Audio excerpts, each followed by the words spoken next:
America में Donald Trump ने इतिहास रचते हुए अगले राष्ट्रपति का ताज अपने नाम कर लिया है। रिपब्लिकन पार्टी के नेता ने राष्ट्रपति चुनाव में जरूरी 270 इलेक्टोरल वोट का बहुमत हासिल किया है। इसके साथ ही बता दें कि ट्रंप ने डेमोक्रेटिक पार्टी की उम्मीदवार और उपराष्ट्रपति कमला हैरिस को भी मात दी है। डोनाल्ड ट्रंप दूसरी बार अमेरिका के सर्वोच्च पद पर पहुंचे हैं। वो अमेरिका के 47वें राष्ट्रपति पद की शपथ लेंगे। ट्रंप की ये जीत ऐतिहासिक मानी जा रही है। इतना ही नहीं, ये भी बता दें कि अमेरिका वैश्विक स्तर पर प्रभावी होता है। अमेरिका के राष्ट्रपति चुनाव में जीत का असर अब इस देश की विदेश नीति पर दिखने की भी संभावना है, खासकर जनवरी 2025 से जब डोनाल्ड ट्रंप राष्ट्रपति पद की शपथ ले लेंगे। इसी बीच कई हलकों में चर्चा है कि आखिर रूस यूक्रेन युद्ध को रुकवाने का दावा करने वाले डोनाल्ड ट्रंप अब राष्ट्रपति बनने के बाद क्या करेंगे। इसके अलावा इजराइल हमास और इजराइल हिजबुल्लाह संघर्ष रोकने में उनकी क्या भूमिका होगी। लोगों के मन में यह भी सवाल है कि चीन के लिए ट्रंप का क्या रुख हो सकता है। तो चलिए इस वीडियो के माध्यम से आपको इन सभी सवालों का जवाब देते हैं। अगर रूस यूक्रेन युद्ध की बात करें तो माना जा रहा है कि अमेरिका के राष्ट्रपति के तौर पर डोनाल्ड ट्रंप रूस और यूक्रेन के बीच युद्ध रुकवाने के वादे पर टिके रहेंगे। वो इसके लिए दोनों देशों को उन्हीं जगहों पर रुकने का प्रस्ताव दे सकते हैं जहां उनकी सेनाएं अभी मौजूद है। हालांकि ट्रंप की इस कोशिश से रूस को यूक्रेन के क्षेत्र में कब्जा करने में मदद मिलेगी, क्योंकि रूसी सेना फरवरी 2022 में हमले के बाद से अब तक यूक्रेन का काफी इलाका घेर चुकी है। इतना ही नहीं, ट्रंप रूस के राष्ट्रपति व्लादिमीर पुतिन की उस मांग को भी मान सकते हैं जिससे यूक्रेन को नाटो की सदस्यता नहीं मिलेगी। दूसरा, अगर पश्चिमी एशिया में जारी संघर्ष की बात करें तो पश्चिम एशिया में जारी संघर्ष को लेकर ट्रंप का रुख रूस यूक्रेन संघर्ष के मुकाबले पूरी तरह अलग रह सकता है। ट्रंप इजराइल और सऊदी अरब के कट्टर समर्थक रहे हैं। ऐसे में ईरान के मामले में उनका रुख और भी कड़ा हो सकता है। इसके लिए वो इजराइल की हमास और हिजबुल्लाह के खिलाफ जंग का भी समर्थन कर सकते हैं। दरअसल हमास और हिजबुल्लाह दोनों को ही ईरान का प्रत्यक्ष और परोक्ष रूप से समर्थन जारी रहा है।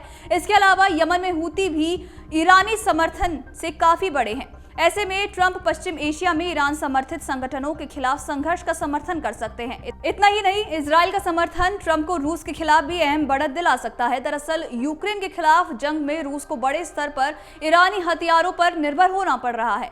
ऐसे में इजराइल को मजबूत करने से ईरान कमजोर पड़ेगा और इसका असर रूस के हथियारों की आपूर्ति पर भी पड़ेगा।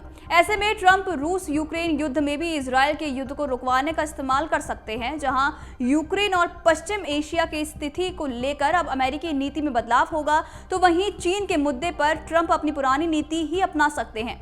इससे पहले बाइडेन सरकार ने भी ट्रंप के पहले कार्यकाल की नीतियों के जरिए चीन के मुद्दे को संभाला, यानी चीन के मामले में अमेरिकी रुख में बदलाव मुश्किल है। इतना ही नहीं, चीन के मामले में आगे और सख्त हो सकते हैं और अमेरिकी हितों की रक्षा के लिए चीन पर आयात शुल्क बढ़ सकता है। इसके अलावा चीन के साथ टकराव के दौरान वो ताइवान के मुद्दे पर भी मुखर हो सकते हैं। दरअसल अपनी अमेरिका फर्स्ट नीति के तहत डोनाल्ड ट्रंप किसी भी देश की सुरक्षा के लिए खुद से आगे ना आने की बात कहते रहे हैं।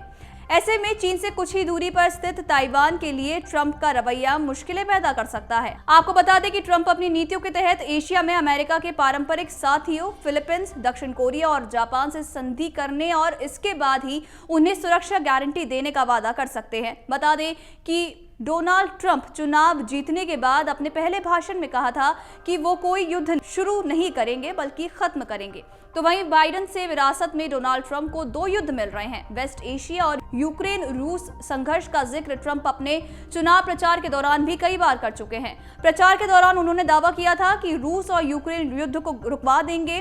तो वहीं वेस्ट एशिया के संघर्ष को लेकर भी उन्होंने कमला हैरिस पर कई आरोप लगाते हुए कहा था कि अगर वो सत्ता में आई तो इजराइल का नामो निशान खत्म हो जाएगा और सत्ता में आने पर वो इजराइल का खुलकर साथ देंगे। अगर आप ये वीडियो YouTube पर देख रहे हैं तो हमारे चैनल को सब्सक्राइब कर बेल आइकन दबाएं और Facebook पर देख रहे हैं तो हमारे पेज को लाइक करें।